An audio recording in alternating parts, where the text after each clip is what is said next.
ஆமென். இணைந்திருக்க உங்களை வாழ்த்துகிறோம், வரவேற்கிறோம். அருமையான நாளை நாங்கள் இணைந்திருப்பது திங்கட்கிழமைக்கான மாலை நேர விடுதலையின் வெளிச்ச நேரம். இந்த வேளையிலும் எங்களுடன் இந்த ஊழியர் பாஸ்டர் ஆண்டனி சில்லே இப்ராஹிம் அவர்கள் இணைந்திருக்கிறார். பிரைம் மினிஸ்டர் சார்பாக லண்டன் யூகேயிலிருந்து புதிய வாரத்திலும் புதிய நாளிலும் கர்த்தர் தாமே இந்த வாரம் கடந்த வாரம் முழுக்க அது மட்டுமல்லாமல் வாரத்தின் இறுதி நாளிலே வாரத்தின் முதல் நாளிலே பிரசங்க பீடத்தில் நிற்கின்ற பொழுதும் கர்த்தருடைய ஆசீர்வாத கரம் அவருடன் கூட இருந்து வழிநடத்தி இருக்கும் என விசுவாசிக்கிறோம். அதே வேளையிலே அவர் கர்த்தர் கொடுத்த தாளந்துகளை கர்த்தர் கொடுத்த வெளிப்பாடுகளை எடுத்து வந்து விதைக்க ஆயத்தமாக வந்திருக்கிற தேவ ஊழியரை பரிசுத்தாவியானவர் தாமே வழி நடத்துவாராக. நாங்கள் இந்த வேளையிலும் புதிய புதிதான வெளிப்பாடுகளுக்கு கடந்து செல்ல கர்த்தர் உதவி செய்வாராக. கர்த்தருடைய கரத்திலே ஊழியரையும் குடும்பத்தாரையும் ஒப்புவித்துக் கொண்டு நாங்கள் இந்த வேளையிலும் ஊழியங்களையும் ஒப்புவித்துக் கொண்டு அவரிடம் ஒப்படைப்போம், வரவேற்போம். மாலை வணக்கங்களை கூறி வாழ்த்தி வரவேற்றுக் கொண்டு அவரிடம் ஒப்படைப்போம். பிரைஸ்லோ பாச தொடருங்க. Praise the Lord. இயேசு கிறிஸ்துவின் இணையற்ற நாமத்தினால் உங்கள் அனைவரையும் வாழ்த்து வரவேற்கிறேன். கர்த்தர் நல்லவர், நமக்காக நம்மேல் வைத்த அன்பின் நிமித்தம், நம்மோடு உறவு கொள்ள வேண்டும் என்பதன் நிமித்தம் அவர் நமக்காக யாவற்றையும் செய்து முடித்திருக்கிறார். ஆமென். ஆகவே அதை விசுவாசித்து பெற்றுக்கொண்டு அவரோடு என்றென்றைக்கும் உறவிலே அவருடைய அன்பிலே வாழ்வதுதான் அவர் நம்மிடத்தில் எதிர்பார்ப்பது. ஆகவே இன்றைய நாள் ஜெபம் பண்ணுவோம். அன்பின் பிதாவே, இந்த வேலைக்காக உமக்கு நன்றி செலுத்துகிறோம். குமாரன் மூலமாய் சகலத்தையும் நீர் செய்து முடித்து பூரணப்படுத்தினீர் என்று சொன்ன அந்த வார்த்தைக்காக உமக்கு நன்றி. பிதாவோடு கூட பூமியையும் வானத்தையும் சகலத்தையும் ஒப்புரவாக்கினீர் என்ற அந்த வார்த்தைக்காகவும் உமக்கு நன்றி செலுத்துகிறோம். ஆகவே எல்லாம் பூரணமாக்கப்பட்டிருக்கிறது, ஒப்புரவாக்கப்பட்டிருக்கிறது. நீர் செய்து முடித்த யாவும் எங்களை மேற்கொள்ளும்படி இன்றைய நாளில் ஒப்புக் கொடுக்கிறோம். உம்முடைய வார்த்தைக்கு ஒப்புக் கொடுக்கிறோம். அது 30 60 அல்ல, 100 பலன் தருவதாக எங்கள் ஒவ்வொருவரை மேற்கொள்ளட்டும். ஆவியாத்மா சரீரத்தை மேற்கொள்ளட்டும், ஆளுகை செய்யட்டும். இயேசுவின் இணையற்ற நாமத்தினால் ஆமென், ஆமென். பிரியமானவர்களை இன்றைய நாளிலும் எடுப்போம், வாசிப்போம். ரோமர் 10 அதிகாரம் 1 வசனத்திலிருந்து நான் வாசிக்கிறேன். கடந்த நாட்களிலே பார்த்தோம், தேவனை குறித்து நமக்கு நல்ல எண்ணங்கள் இருக்க வேண்டும். அப்பொழுதுதான் அவரை பார்க்க முடியும், அவர் செய்து முடித்தவைகளை இவன் பெற்றுக்கொள்ள முடியும். தேவனை குறித்து மிஸ் அண்டர்ஸ்டாண்டிங், தவறாய் புரிந்து கொள்வோமானால், ஆதாம் ஏவாளை போல தவறாய் புரிந்து கொள்வோமானால் அந்த தவறுதான் எல்லாவற்றையும் இழக்க பண்ணுகிறது. சகல ஆசீர்வாதங்களையும் ஆதாம் ஏவாள் இழந்து போனார்கள்.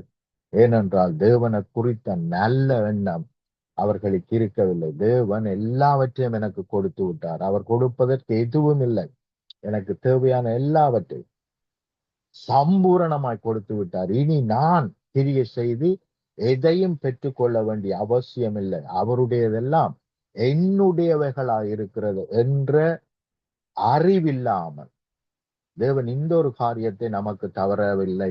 அவரை போல் ஆகிவிடுவோம். ஆகவே இந்த காரியத்தை அவர் நமக்கு தரவில்லை. ஆகவே நாங்கள் இந்த பழத்தை சாப்பிட்டால் அவரை போல ஆகுவோம் என்று சொல்லி தங்களுடைய சுய கிரிகையை நம்பி கிரிகை செய்தார்கள். அதனால் எல்லாவற்றையும் இழந்து போனார்கள். இன்றைய நாளிலும் பிரியமானவர்களை அநேகர் நாங்கள் சுய கிரிகையை நம்பி செயல்பட்டு கொண்டிருக்கிறோம். அதனால் தான் தேவன் செய்து முடித்தவைகள் இன்னும் மேற்கொள்ளவில்லை. ஒரு சபை கட்டப்பட வேண்டுமானால் அதற்கு சுயமாய் தீர்மானங்களை போட்டு, சுயமாய் திட்டங்களை போட்டு செயல்படுகிறோம். ஒரு பரிசுத்தமான வாழ்க்கை, ஒரு வெற்றி உள்ள வாழ்க்கை, ஒரு பலன் உள்ள வாழ்க்கை, இவைகளை பெற்றுக்கொள்ள நாங்கள் என்ன செய்ய வேண்டும் என்றுதான் நாங்கள் என்ன செய்கிறோம், செயல்படுகிறோம்.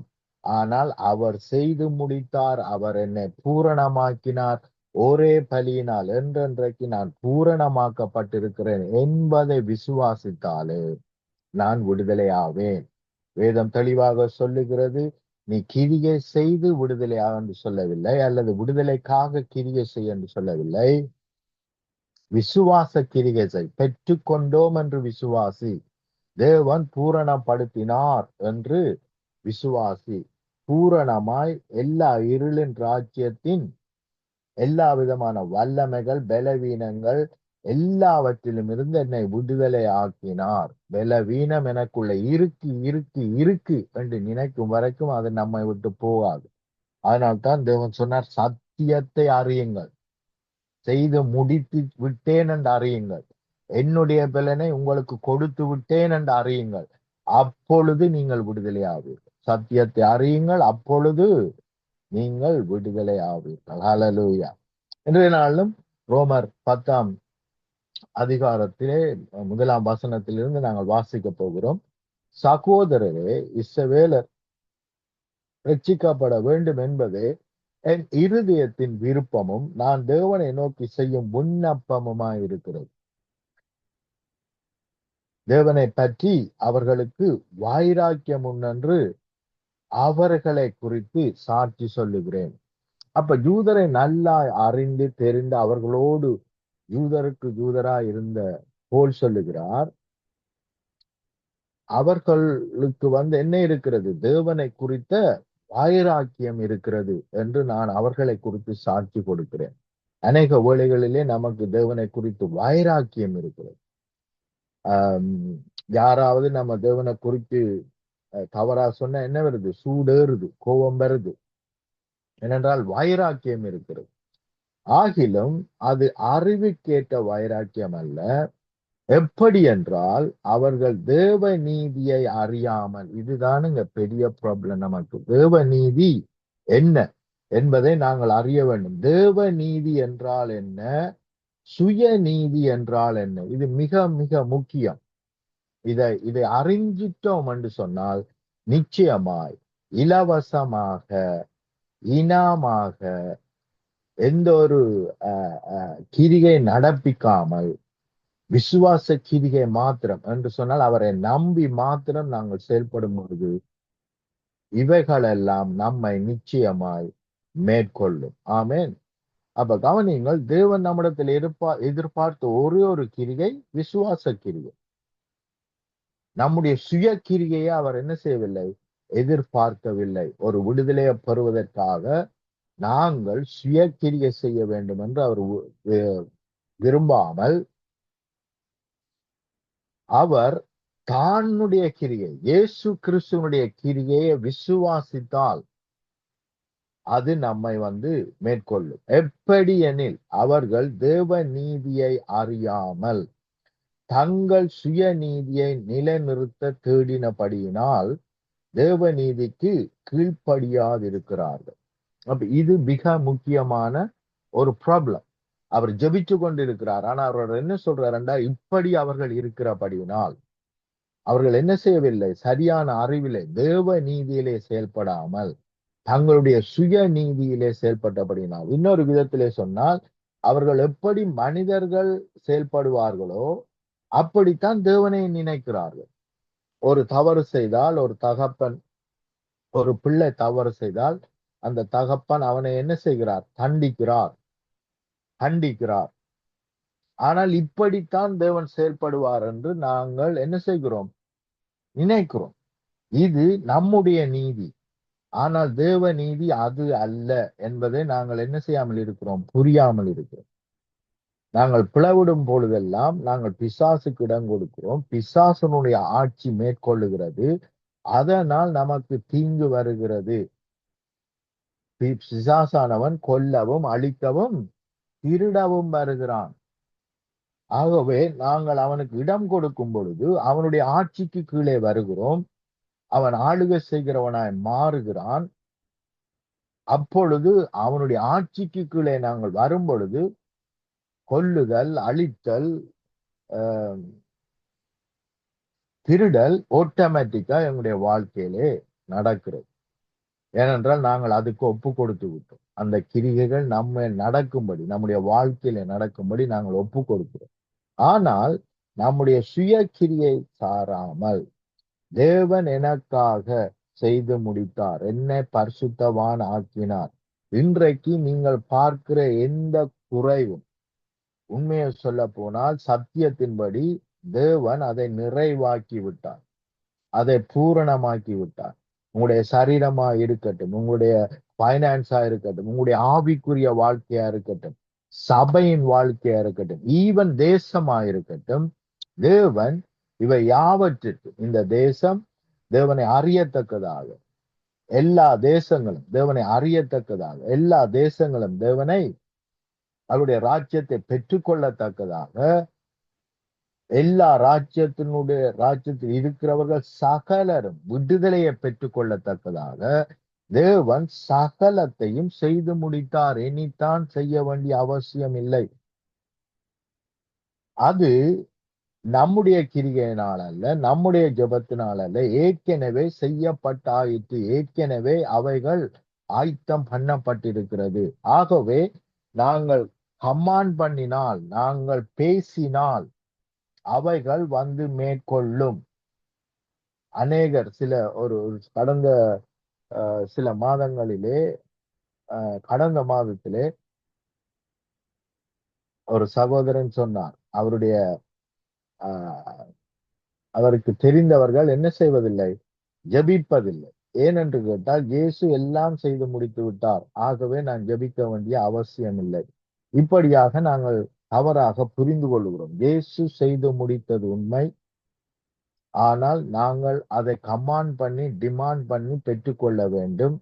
ஏனென்றால் அவைகள் ஆயத்தம் பண்ணப்பட்டிருக்கின்றன. இயேசு செய்து முடித்ததா அனைத்தும் எங்களை மேற்கொள்ளும்படி ஆயத்தமாயிருக்கிறது. எப்படி பெரும்பாடுள்ள ஸ்திரீ இயேசு கிறிஸ்துவுக்குள் எனக்கு தேவையான சகலதும் ஆயத்தமாகி இருக்கிறது, அவருக்குள் இருக்கிறது, ரெடியாக இருக்கிறது.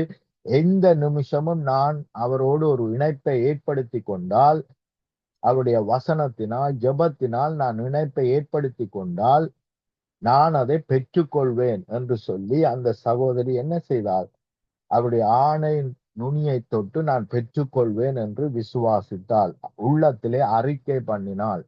ஆகவே அவள் பெற்றுக்கொண்டாள். அதே போலத்தான் நமக்காக அவர் செய்து முடித்தவைகள் யாவும் நம்மை மேற்கொள்ளும்படி ஆயத்தமாய் இப்பொழுதே இருக்கிறது. நாங்கள் பெற்றுக்கொள்ள முடியும். தடைகள் தாமதங்களை தேவன் ஏற்கனவே நிர்மூலமாக்கி விட்டார். அநேகர் நாங்கள் அதைத்தான் நினைத்து கொண்டிருக்கிறோம். தானியேலுடைய வாழ்க்கையிலே கவனியுங்கள், அங்கே என்ன நடந்தது? தானியேல் ஜெபித்த உடனேயே தேவனுடைய பதில் வந்து விட்டது. ஆனால் பிசாசு அங்கே தடுத்து வைத்திருந்தான். பிரியமானவர்களே, எஸ், பல ஏற்பாட்டிலே பிசாசு தடுக்கிறான். அதற்காக ஏஞ்சல் வந்து ஃபைட் பண்ண வேண்டியதா இருந்தது. ஏனென்றால் நமக்கு எந்த அதிகாரமும், பிசாசின் மீது எந்த அதிகாரமும் கொடுக்கப்படவில்லை.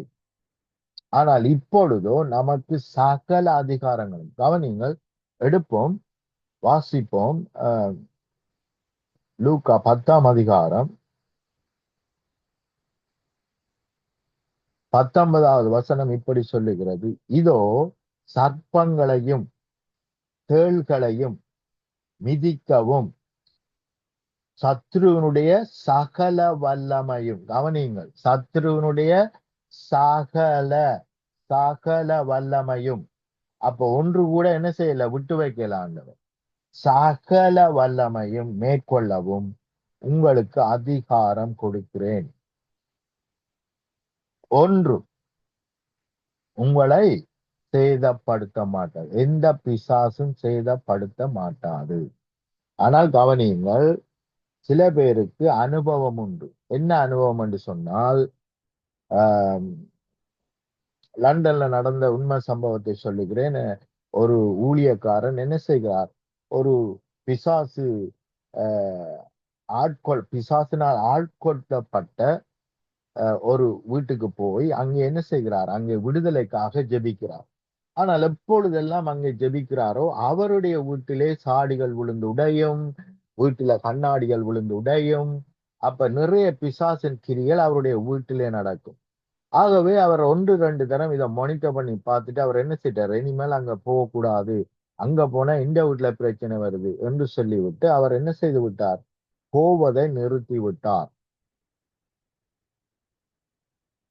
அதற்கு பிறகு அந்த சபை மக்கள் சொன்னார்கள், சரி பாஸ்டர், நீங்க போகல, நாங்க போறோம் என்று சொல்லி அவங்க போனாலும் அதே மாதிரி விசுவாசிகள் போய் ஜெபிக்கிறார்கள். ஆனால் பாஸ்டருடைய வீட்டுல என்ன நடக்குது, பிரச்சனை வருது, எல்லாம் விழுந்து உடையுது. அதனால அவர் என்ன சொல்லிட்டார், விசுவாசிகளும் போகக்கூடாது என்று சொன்னார். ஆனால் அதே சகோதரி நான் போய் ஜெபித்து அங்கே விடுதலை கிடைத்தது 100% எப்படி எப்படி என்று சொன்னால், என்னத்தை நாங்கள் விசுவாசிக்கிறோமோ அதுதான் நம்மை மேற்கொள்ளும். எப்படி நாங்கள் விசுவாசிக்கிறோமோ அதுதான் மேற்கொள்ளும். அது தவறான ஒரு விசுவாசத்தை உருவாக்குவதற்காக நம்முடைய வாழ்க்கையிலே தவறான கிரியைகளை நடப்பிக்கும். நீங்க சில வேளை கால்ல சுகம் இல்லை அல்லது கால் வலிக்குது என்ற ஒரு ஆளுக்கு நீங்க ஜெபிச்சுட்டு வந்தீங்கன்னா உங்களோட கால் வலிக்கும். உடனே ஐயோ அதுங்க ஜெபிச்சபடியத்தான் பிசாசு என்ன அடிக்குதுன்னு நீங்க விசுவாசிக்க ஆரம்பிச்சீங்கண்டா, ஒவ்வொருக்கா நீங்க ஜெபிக்க உங்களை என்ன செய்யும், அது பாதிக்கும். உங்களுக்கு அப்படிப்பட்ட நோய்கள் வரும். நீங்க குஷ்ரோகிக்கு ஜெபிக்க போனீங்கன்னா அது சொல்லும், உன்ன குஷ்ரோகிக்கு ஆக்குவன்னு சொல்லும், உன்ன குடும்பத்தை தொடுவன்னு சொல்லும். அப்ப இது அறிந்து கொள்ளணும். அப்ப அந்த நேரத்துல எனக்கு வசன ஞாபகம் வரணும். இல்லை, தொட முடியாது, வாதை என் கூடாரத்துக்கு வர முடியாது, தீங்கு எனக்கு நேரிட முடியாது. வேதம் சொல்லுகிறது, போகையிலே நான் ஆசீர்வதிக்கப்பட்டிருப்பேன், வருகையிலும் ஆசீர்வதிக்கப்பட்டிருப்பேன், கையிட்டு செய்கிறது தான் நடக்கும் என்று வேதம் சொல்லுகிறது. வேதம் சொல்லுகிறது லூக்கா 10:19 இவைகளில் ஒன்றும் சகல அதிகாரமும் பிசாசின் மேல் எனக்கு கொடுக்கப்பட்டிருக்கிறது, ஒன்றும் என்னை சேதப்படுத்த முடியாது, தொட முடியாது என்பதை நான் ஆணித்தரமாய் நான் விசுவாசிக்க வேண்டும். வசனத்தை பார்க்க வேண்டும், என்னுடைய நினைவுகளை அல்ல. அந்த பிரச்சனை வரும்பொழுது என்னுடைய வர்ற சிந்தையை அல்ல, வசனம் என்ன சொல்லுகிறது என்று பார்த்து வசனத்தை என்ன செய்ய வேண்டும், 100% நம்ப வேண்டும். பிசாசு தந்திரம் உள்ளவன், மறந்துடாதீங்க, தந்திரம் உள்ளவன். அவன் ஒரு பகுதி வசனத்துல ஒரு பகுதியை தூக்கிட்டு வருவான், மிச்ச பகுதியை விட்டுருவான். ஆனா நாம அந்த ஒரு பகுதியை மட்டும் நம்பிட்டு என்ன செய்யிட்டு இருப்போம், ஐயோ இப்படி இருக்கிறது. அதான் நிறைய பேர் எனக்கு சொன்னாங்க, பிரதர் நீங்க கிறிஸ்துவுக்குள்ள உபத்திரவம் இல்லைன்னு சொல்றீங்களே, ஆனா இயேசுவே சொல்லுகிறாரே உலகத்தில் உங்களுக்கு உபத்திரவம் உண்டு என்று இயேசுவே சொல்லுகிறாரே என்று என்னிடத்தில் அநேகர் கேட்டிருக்கிறார். நான் அவர்களுக்கு சொல்லுகிற பதில், அதுக்கு கீழே படிச்சீங்களா பிரதர், அதுக்கு கீழே படிச்சு பார்த்தீங்கன்னால் உலகம் உங்களுக்கு தர இருக்கிறது உபத்திரவம், ஆனாலும் என்றாலே தேவன் அதை கேன்சல் பண்ணி விட்டார். ஆகவே இனிமே சொல்ல போறதான் என்ன வரப்போகுது, சரியான கூற்று. ஆனாலும் திடங்கொள்ளுங்கள் என்று தமிழ்ல இருக்கிறதா, ஆனால் ஆங்கிலத்திலே பி சியர்ஃபுல் என்றால் மிகவும் மகிழ்ந்து களி கூறுங்கள், ஏனென்றால் நான் உலகத்தை ஜெயித்தேன், நமக்காக அவர் உலகத்தை ஜெயித்தார். ஏனென்றால் வேதம் சொல்லுகிறது, அவர் எங்களுடைய அட்வொகேட், லோயர். அவர் உலகத்தை ஜெயித்து அந்த ஜெயம், அவர் தோத்து போனவர் அல்ல, உலகத்தை ஜெயிப்பதற்கு எனக்காக உலகத்தை ஜெயித்து என்னிடத்திலே ஜெயத்தை கொடுத்திருக்கிறார். வெளிப்படுத்தலிலே நாங்கள் வாசிக்கிறோம், அவர் சபைகளை குறித்து பேசும் பொழுது 3ஆம் அதிகாரத்திலே ஜெயம் கொள்ளுகிறவனவனோ ஜெயம் கொள்ளுகிறவனவனோ என்று அங்கே எழுதப்பட்டிருக்கிறது. ஏனென்றால் அவர் தன்னுடைய ஜெயத்தை கொடுத்திருக்கிறார். என்னை போலவே ஜெயம் கொள்ளுகிறவனவனோ என்று கூட அவர் சொல்லுகிறார். ஆகவே ஜெயம் கொள்ள வேண்டும் என்பதே தேவ சித்தம். பிசாசினால் அடிக்கப்பட்டு நொறுக்கப்பட்டு பிசாசினால் ஆளுகை செய்யப்பட வேண்டும் என்பது தேவ சித்தம் அல்ல. தேவன் இருளின் ராஜ்யம், பிசாசின் ராஜ்யத்திலிருந்து நம்மை விடுதலையாக்கி ஒளியின் ராஜ்யத்தின் பிள்ளைகளாய் மாற்றி இருக்கிறார், ஆக்கி இருக்கிறார். ஆகவே இனிமேல் இவைகளில் ஒன்றும் உங்களை சேதப்படுத்த மாட்டாது என்றுதான் வேதம் சொல்லுகிறது. பிசாசு தொட முடியாது என்றுதான் வேதம் சொல்லுகிறது. ஆனால் தொட்டு பார்ப்பான். நீங்க உங்களுக்கு என்னத்துக்காக, உங்களுக்கு தவறான ஒரு விசுவாசத்தை கொண்டு, எப்படி ஆதாமேவாளுக்குள்ளே தவறான எண்ணத்தை கொண்டு அவர்களை வஞ்சித்தானோ, அதனால்தான் ஏவாள் சொல்லுகிறார், சத்துரு சர்ப்பம் என்னை வஞ்சித்தது. அப்ப பிசாசு வஞ்சிக்கிறவன், தவறான விசுவாசங்களை உருவாக்கி விடுவான். நாம ஜெபிச்சுட்டு வந்தா என்ன செய்யும்,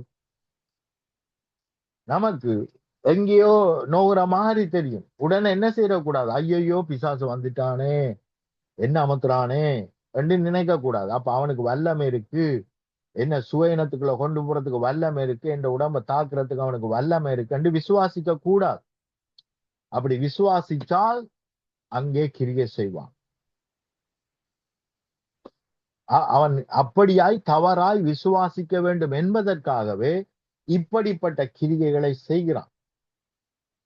ஆகவே அநேக பிள்ளைகள், எனக்கு தெரிந்த அநேக ஊழியக்கார பிள்ளைகள், அவர்கள் போய் என்ன செய்து, நான் கிறிஸ்துவுக்குள் இருக்கிறேன், என்னை யாரும் தொட முடியாது. மாத்திரமில்ல, வசனம் எவ்வளவோ சொல்லுது, நான் கிறிஸ்துவின் சரீரம்.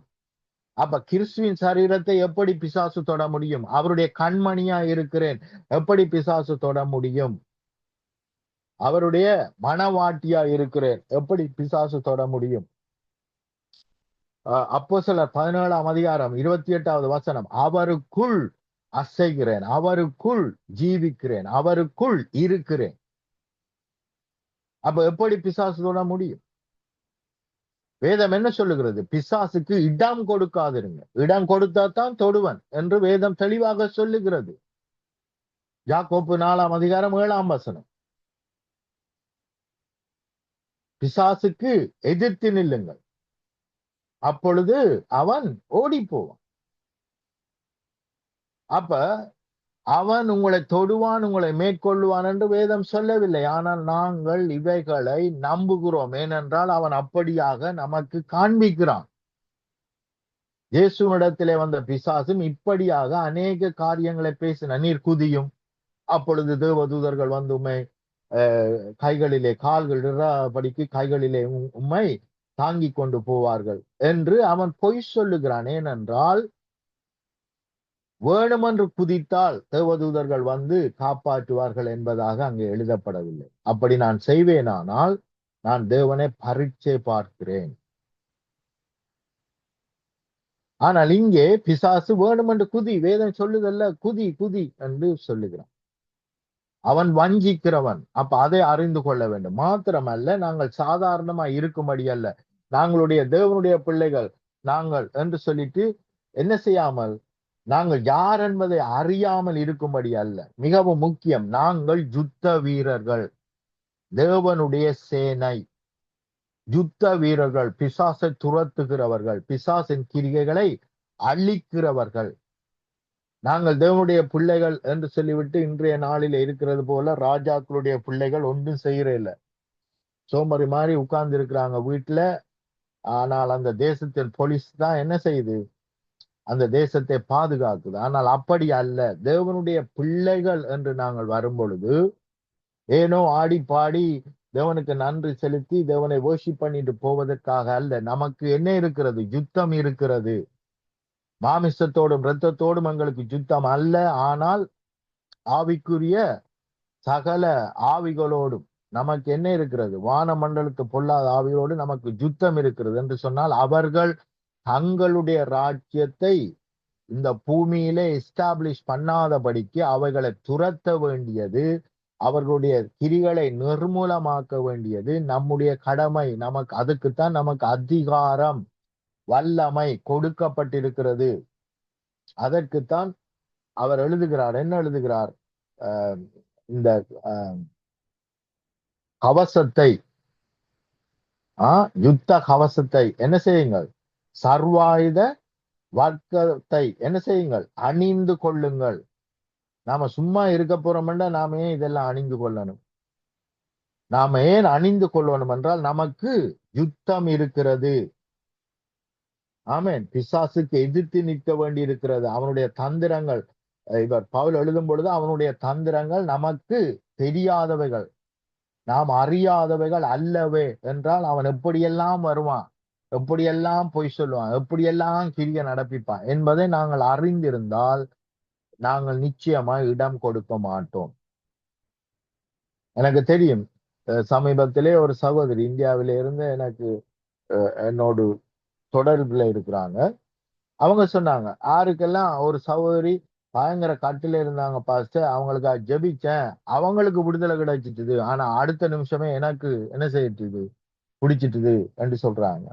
அதே சமயம் இலங்கையில ஒரு பாஸ்டர் போய் கைய வச்சு ஜெபிச்சிருக்கிறார், அந்த ஆவி அவரை பிடிச்சிட்டுது. அதுக்கப்புறம் பாத்தீங்கன்னு சொன்னா அவர் தெரு முழுக்க நாய்மார் வல் வல் வல் என்று குலைச்சு கொண்டு திரிகிறார்.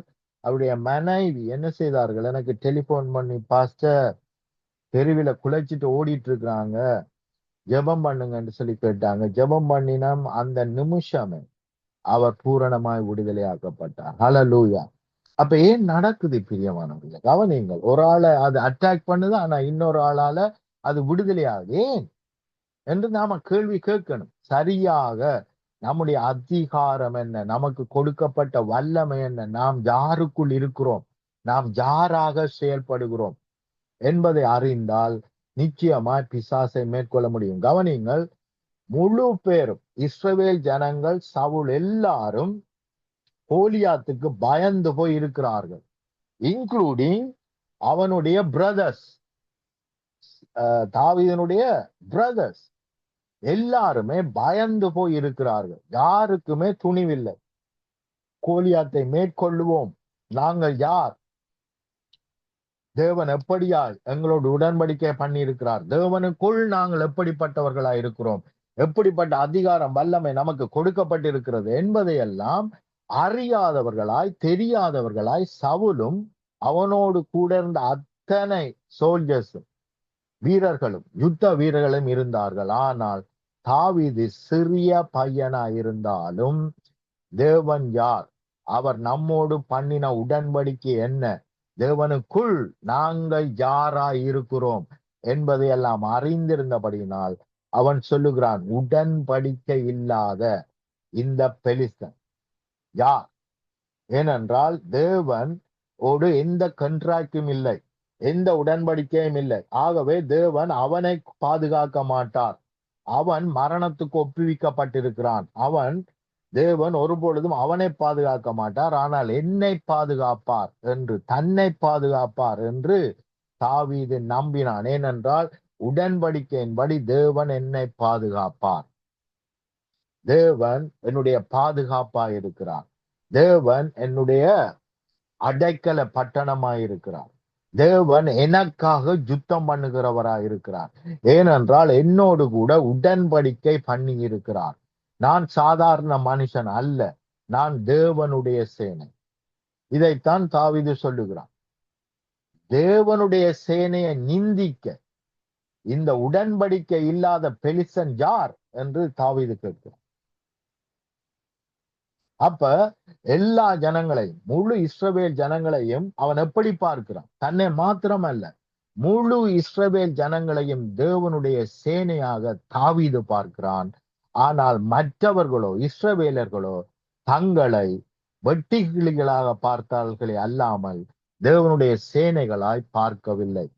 மாத்திரமல்ல, இவன் பிசாசு, இவன் என்ன செய்வான்? இவன் மரணத்துக்கு ஒப்புவிக்கப்பட்டவன். ஆகவே இவனை என்னால் என்ன செய்ய முடியும்? அழிக்க முடியும் என்று சொல்லி விசுவாசித்தான். ஆனால் மற்றவர்களோ இல்லை இல்லை, இவன் கோலியாத் எங்களை அழித்து விடுவான், எங்களை அழித்து விடுவான், எங்களை கொன்று போடுவான் என்று விசுவாசித்தார்கள்.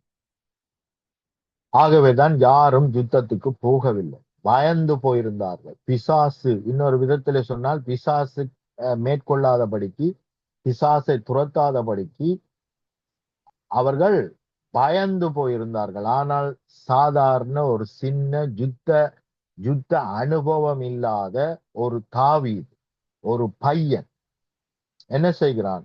அங்கே போய் இவ்வளவு பெரிய யுத்த வீரனை, ராட்சதனை சிம்பிளாக தேவனை நம்பி, அவருடைய சூப்பர் நேச்சுரல் பவரை நம்பி என்ன செய்கிறான்? அங்கே போய் நிற்கிறான். ஆராய்ச்சியாளர்கள் சொல்லுகிறார்கள், அவன் விட்டெறிந்த கல்லு சூப்பர் சோனிக் வேகத்துல போயிருக்கணும், போய் அவனுடைய நெத்தியில அடித்திருக்க வேண்டும். அப்ப ரிலீஸ் பண்றதுதான் தாவீதுடைய, விசுவாசித்து ரிலீஸ் பண்றதுதான், அந்த கல்லை ரிலீஸ் பண்ணினதான் தாவீதுடைய கிரிகை. ஆனால் தேவதூதன் அந்த கல்லை அப்படியே எடுத்துட்டு போய் நெத்தியில அடிச்சது தேவதூதன். அப்ப சூப்பர் நேச்சுரல் வல்லமை நமக்காக கிரியை செய்கிறது. பிசாசை மேற்கொள்ளுகிற சூப்பர் நேச்சுரல் வல்லமை, எங்களுடைய சொந்த வல்லமையில பிசாசை துரத்த முடியாது. அப்படி நாங்கள் துரத்துவோமானால், அல்லது யாருக்காவது சுகத்துக்காக நாங்கள் ஜெபிப்போமானால், அது எங்களுடைய சொந்த வல்லமை அல்ல, தேவன் கொடுத்த வல்லமை. தேவன் எங்களுக்கு கம்மியா கொடுக்கல, கொஞ்சமா கொடுக்கல, சகல வல்லமையும் கொடுத்திருக்கிறார், சகல அதிகாரத்தையும் கொடுத்திருக்கிறார். வசனம் என்ன சொல்லுது? லூக்கா 10:19 சகல வல்லமை, சத்துருனுடைய சகல வல்லமையை மேற்கொள்ள உங்களுக்கு அதிகாரம். அப்ப எவ்வளவு பெரிய வல்லமை! அவனுடைய சகல வல்லமையை மேற்கொள்ளத்தக்க பெரிதான வல்லமை நமக்கு கொடுக்கப்பட்டிருக்கு. ஆமேன். நாங்கள் சாதாரண மனுஷர் அல்ல. ஆகவே சுயத்திலே நம்மை பார்க்காமல் தேவன் பார்க்கிற பிரகாரமாய் நாம் பார்த்து கொள்ள வேண்டும். இவைகள் எல்லாம் தேவ நீதியினால் நமக்கு கொடுக்கப்பட்டதை அல்லாமல் நம்முடைய சுயநீதியினால் அல்ல. சுயநீதிதான் அநேக காரியங்களை நாம் பெற்றுக்கொள்ளாதபடிக்கு தடைகள் செய்கிறது. நாளைக்கு இதை தொடர்ந்து நாங்கள் பார்க்கலாம். சுயநீதி, தேவநீதி, இது ரெண்டுக்கும் உள்ள வித்தியாசம் என்னென்று இன்னும் விளக்கமாக நாங்கள் நாளைய நாளிலே பார்ப்போம். ஜெபம் பண்ணுவோம். இந்த வேளை அன்பின் பிதாவே, இந்த வேளைக்காக உமக்கு நன்றி செலுத்துகிறோம். தேவரீர் சகல வல்லமையும் அதிகாரத்தை நமக்கு கொடுத்திருக்கிறீர். அது நம்முடைய கிரியையினால் அல்ல, இவைகள் எல்லாம் உம்முடைய சுத்த கிருபையினால் நமக்கு கொடுக்கப்பட்டிருக்கிறது. உம்முடைய சுத்த கிருபையினால் நாங்கள் விடுதலை ஆக்கப்பட்டிருக்கிறோம். சுத்த கிருபையினால் இருளின் ராஜ்யத்திலிருந்து விடுதலையாக்கப்பட்டு தேவனுடைய ராஜ்யத்திலே நிலைநிறுத்தப்பட்டிருக்கிறோம். தேவனுடைய ராஜ்யத்துக்கு சொந்தக்காரராய் இருக்கிறோம். உம்முடைய பிள்ளைகளாய் இருக்கிறோம். உம்முடையவைகள் எல்லாம் எங்களுடையவைகள் என்ற வார்த்தைக்காக உமக்கு நன்றி செலுத்துகிறோம். இப்பொழுதும் பிள்ளைகளுடைய வாழ்க்கையில எந்த குறைவிருந்தாலும், எந்த சத்துருவின் கிரிகையா இருந்தாலும், எப்பேற்பட்ட தடைகள் தாமதங்களா இருந்தாலும், எப்பேற்பட்ட சுவையினங்கள் பலவீனங்களா இருந்தாலும், பிசாசின் கட்டுக்களா இருந்தாலும், இப்பொழுதே நிர்மூலமாக்கி போவதாக வெளியேறு என்று உனக்கு கட்டளை இடுகிறேன். விடுதலை உண்டாயிருப்பதாக, சுகம் உண்டாயிருப்பதாக, இயேசுவின் நிர்ணயற்ற நாமத்தினால். ஆமேன், ஆமேன், ஆமேன். ஆமீன், ஆமீன். அடுத்து வந்த ஆசீர்வாத வார்த்தைகளுக்காக நன்றிகளை செலுத்துகிறோம், வாழ்த்துகிறோம். கத்தர் கொடுத்த தாளந்துகளை கத்தர் நாம மகிமைக்காகவும் ஆத்தும ஆதாயத்துக்காகவும் எடுத்து வந்து விதைத்திருக்கிறீர்கள். கத்தர் தந்த வெளிப்பாடுகளை எடுத்து வந்து விதைத்து உங்களையும் கத்தர் தாமே ஆசீர்வதித்து வழிநடத்துவாரான்னு வாழ்த்துகிறோம், ஆசீர்வதிக்கிறோம். சங்கமம் வானொலி டீம் சார்பிலும், என் சார்பிலும், என் குடும்பத்தின் சார்பிலும் வாழ்த்துகிறோம், ஆசீர்வதிக்கிறோம். கத்தரை கரத்திலே உங்களை ஒப்புவிக்கிறோம். பாஸ்டர், நாங்கள் திரும்பமாக நாளைய நாளில் இதே வேளையிலே சந்திப்போம். அதுவரையும் தேவசமாக கூறுகிறோம், வாழ்த்துகிறோம், ஆசீர்வதிக்கிறோம். ஆமேன். God bless you, pastor. Amen, amen, amen. We are blessed. ஆமேன், ஆமேன். அருமையானவர்கள், இதுவரை நேரம் எங்களுடன் இந்த ஊழியர் பாஸ்டர் ஆண்டனி ஏப்ரஹாம் அவர்கள் லண்டன் யூகேயிலிருந்து இணைந்து மாலை வேளையிலும் கர்த்தருடைய வெளிப்பாடுகளை எடுத்து வந்து விதைத்திருக்கிறார். பெற்றுக்கொண்டோம் என்ற அந்த விசுவாசத்தோடு நாங்களும் வழி நடத்தப்பட கர்த்தர் உதவி செய்வாராக. மறு உழைப்பிலே செல்லுகின்ற பொழுதும் கர்த்தர் தாமே அந்த வார்த்தைகளை ஒவ்வொருவருக்கும் அனுகூலமான வார்த்தைகளாக விளங்கப்படுத்துவாராக. கர்த்தருடைய கரத்திலே ஒப்புவிப்போம். கர்த்தர் தாமே வழி நடத்துவாராக. ஆமேன், ஆமேன். நாங்கள் இணைந்திருப்பது சங்கமம் வானொலியின் நேரடி